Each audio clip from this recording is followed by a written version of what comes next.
Yo, what's good? You're 4-3 here back in the day, and today, guys, I'm going to be doing a review of the brand new March card pack, which was released today, guys. So if you guys haven't already hopped on Forza 7 and tried out this card pack, I highly recommend to do so. Although, some people are really kind of upset about this card pack, but today, I'm going to be going over my review of it, and this review is going to be a little different than some of the others that I've done in the past, where in the past, my reviews have been kind of almost more like a Wikipedia article, as some people have said, full of information and why such and such car is cool, but I've never really talked about, exactly directly how I feel about each car or done any like testing on the track or anything like that. And today, that is exactly what I am going to go ahead and do.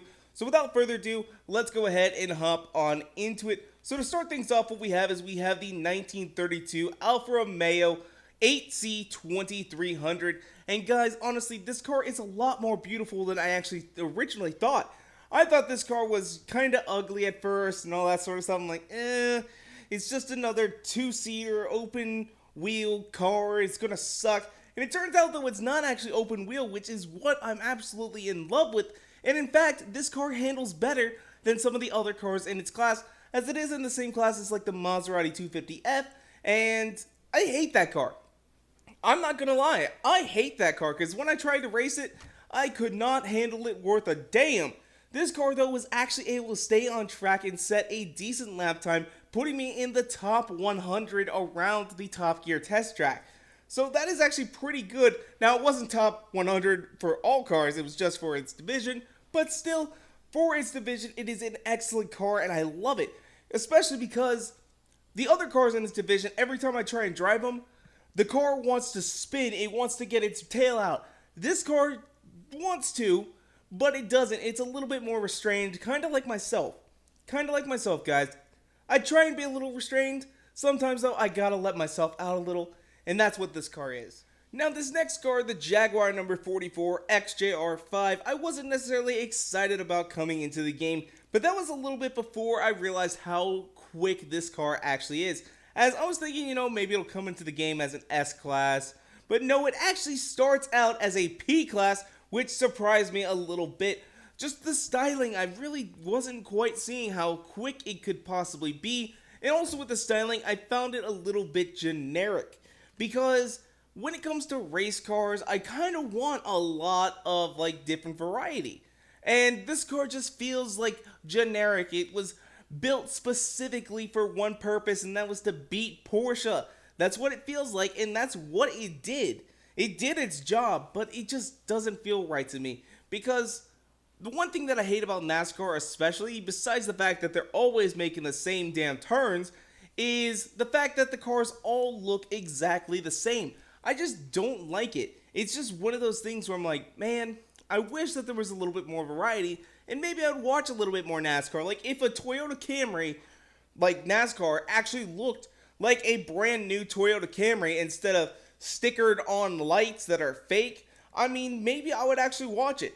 But no, I don't really like how it is. It's just not my deal, and that's kind of how I feel with this car. But going around the track, it actually didn't do too bad. It set a 103, so it's not the worst car ever, and it honestly is a bit of fun.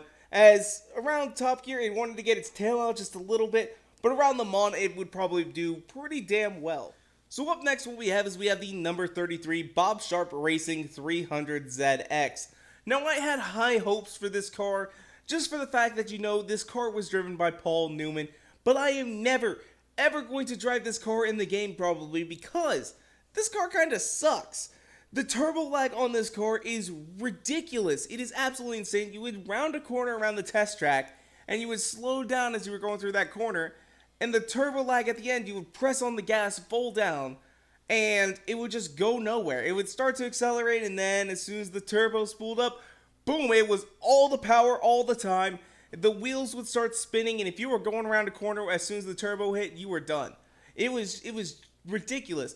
Although, time-wise and competitiveness, I didn't do too bad. I actually ranked like 121 out of 1,888 people, so overall, it's not a terrible driver.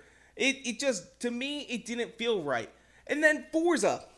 Forza went ahead and did this, guys. They said on the website, like they announced the DLC pack yesterday, right? And they said that, if you look closely, you'll see Paul Newman's initials in the headrest. Well, I'm going to show you guys this right now. I am going to show you guys this right now. Do you guys see Paul Newman's initials? Here, I'll even do this. I'm going to go ahead and increase the exposure up a bit. Do you guys see Paul Newman's initials in the headrest? Because I didn't. I surely didn't, and I'm kind of mad about that. Because Forza said that's attention to detail, Forza.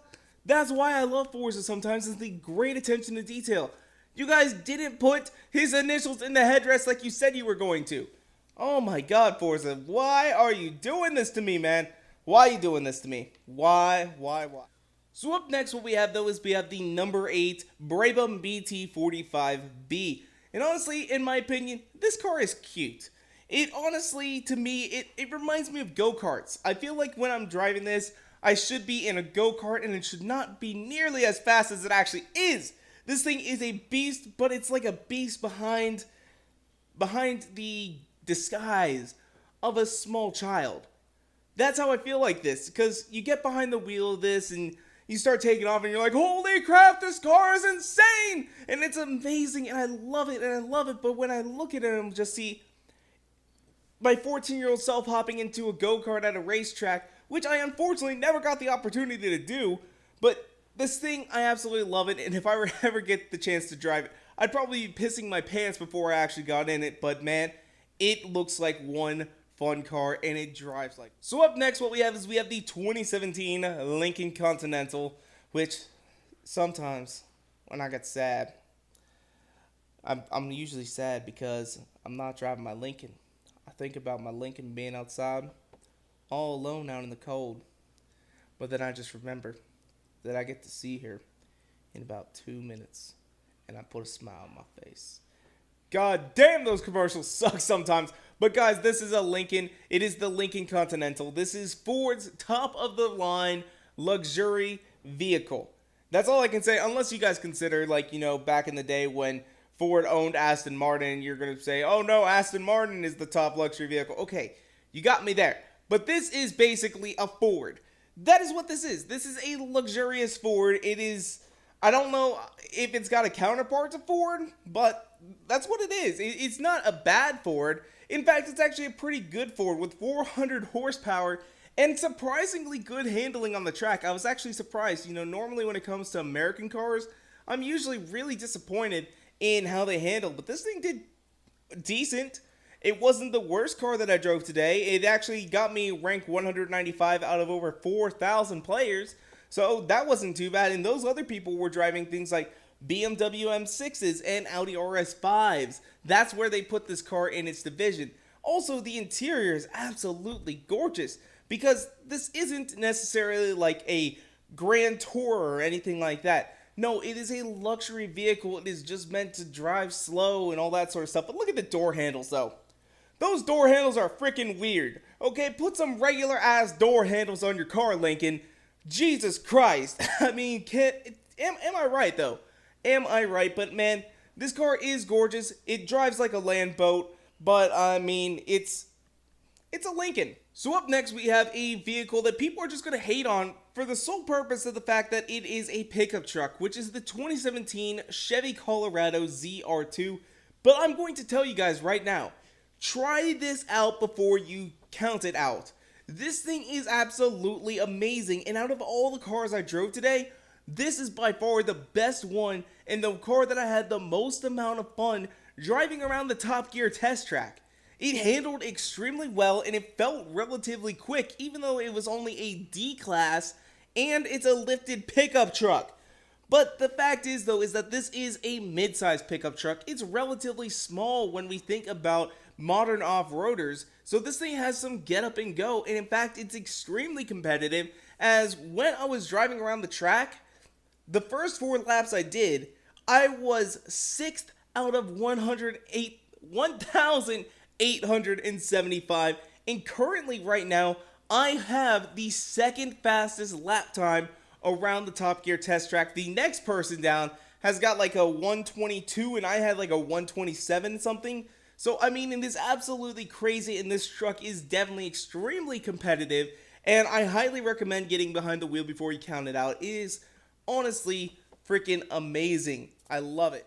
So finally we get to our last vehicle, which honestly is the biggest letdown thus far. Not just for the fact that it's an SUV, but the fact that I was saying that this is like the best SUV on the market today, and it was my least favorite vehicle driving around the Top Gear test track. This thing's suspension was so stiff and rough that I just couldn't really keep it together. And when I would go around, like it would want to get its tail out, or it'd oversteer or understeer, you just couldn't tell what it was going to do.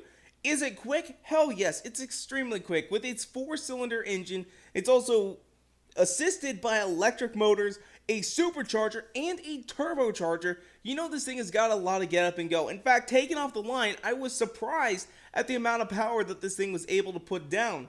But the issue is though, is that it was so stiff, it was so hard to control, and in my 4 laps, I wasn't actually able to set a clean lap. I was not able to set a clean lap. Competitive wise though, this is still going to be really, really good, because when I did it, I now have the 18th fastest time in the world, although that would be if my lap was clean. Unfortunately though, I had a dirty lap time, which still put me at like 275 out of 1,200 people, so it's not the worst thing out there. 18th if it was clean, and honestly on that lap that I got my fastest lap time on, it was just because I cut a corner by about an inch or so. It really wasn't too much of a difference, so it's relatively competitive, but honestly driving it kind of sucked. I wasn't really impressed. And it might do better in Horizon 4 whenever that game comes out.